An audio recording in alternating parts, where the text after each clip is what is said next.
எய்ம்ஸ்க்கு வந்து ஆல்ரெடி வந்து டிசம்பர்லேயே முடிய வேண்டிய டிலே ஆகிட்டு இதனால தான் கன்ஸ்ட்ரக்ஷன் ப்ராசஸ் ரொம்ப டிலே ஆகுது. ஆல்ரெடி படிச்சுட்டு இருக்க ஸ்டூடெண்ட்ஸ் வந்து 2 பேட்ச் முடியும். அவங்க எய்ம்ஸ்குள்ளேயே வராமலே வந்து அவங்க எய்ம்ஸ் மாணவர்கள் எய்ம்ஸை பொறுத்த வரைக்கும் வந்து நீங்க சொன்ன மாதிரி ராமநாதபுரத்துல இருந்து மதுரைக்கு வந்து டெம்பரரியா வந்து அக்கமடேட் பண்றாங்க.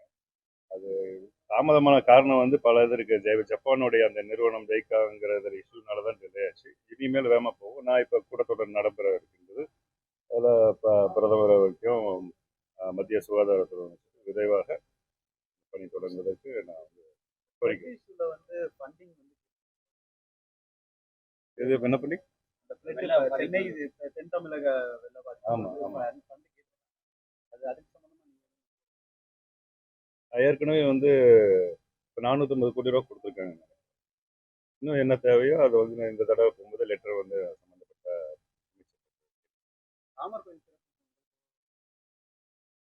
நான் இப்போ டெல்லி போனா தெரியும். அங்கே வந்திருக்கோம். நான் இன்னும் செக் பண்ணல. சொல்கிறேன், போகும்போது சொல்கிறேன். அப்பாவோட வழக்குகள் வந்து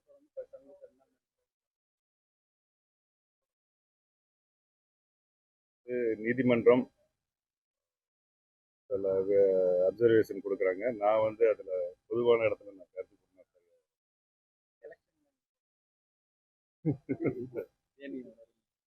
இன்னும் டைம் இருக்குல்ல. ஒரு தை பிறந்தால் வழி பிறக்கும். எல்லாத்துக்கும் பொங்கல். இந்திய கூட்டணி தான் வெற்றி அடையும் அப்படின்னு சொல்லிட்டு எதிர்த்தரப்பினர் வந்து வலுவாக எல்லாத்துக்கும் அந்த ஆசை இருக்கும்ல. அவங்க கூட்டணி வந்து வெற்றி பெறணும்னு எல்லாத்துக்கும் ஆசை இருக்கும். மக்கள் என்ன தீர்மானிக்குங்கிறது முக்கியம். மக்களோட எண்ணங்கள் நீங்க பத்திரிகையாளர் நீங்க தான் சொல்லணும். பொங்கல் பண்டிகை காலங்கள் வந்து பஸ் கட்டணம் உயரும். விமான கட்டணம் விமான கட்டணம் பண்டிகை காலத்துல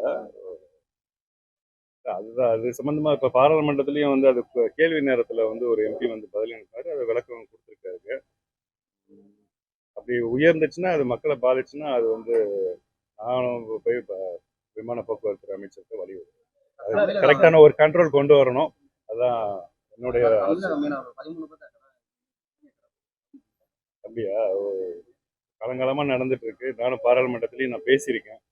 மீனவர்கள் பாதிக்கப்படுகிறார்கள். முக்கியமா நம்மளுடைய ராமேஸ்வரம் பகுதியில் இருக்க மீனவர். எந்த ஊருக்கு மீனவர்? புதுக்கோட்டை மாவட்டம்.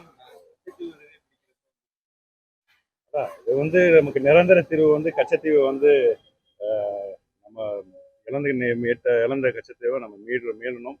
அது நான் பாரத பிரதமர் அவர்கள் இந்த இதில் கண்டிப்பாக நான் சந்திக்கும் போது அந்த கோரிக்கை நான் மீண்டும் வலியுறுத்துவேன். பாதகம் செய்பவரை கண்டால் நாம் பயங்கொள்ளலாகாது பாப்பா. மோதி மிதித்து விடு பாப்பா, அவர் முகத்தில் உமிழ்ந்து விடு பாப்பா. அண்மை செய்திகளை உடனுக்குடன் தெரிந்து கொள்ள இணைந்திருங்கள் இயம்நாடு தொலைக்காட்சியுடன்.